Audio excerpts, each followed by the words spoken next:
এখন আমাদের বাড়িতে ট্রেন্ডিং এ আছে ফিল্টার কফি। যখন তখন আমি আর বর মিলে বানিয়ে খেয়ে নিচ্ছি।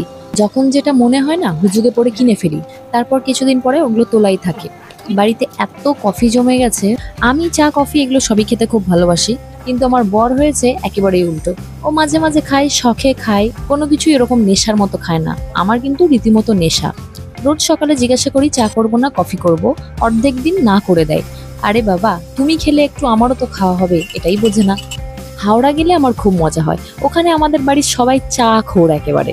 খাবার পরে চা, আড্ডার মাঝখানে চা, টিভি দেখতে দেখতে চা, বিকেলবেলা চা, সন্ধেবেলা চা, আবার যদি ডিনারের মাঝখানে একটু গল্প জমে যায় তখন আবার একটু চা হয়ে গেল। না, এগুলো একদম ওখানে নর্মাল ব্যাপার। যাই হোক, চলুন এবার বরের জন্য ব্রেকফাস্ট বানায়।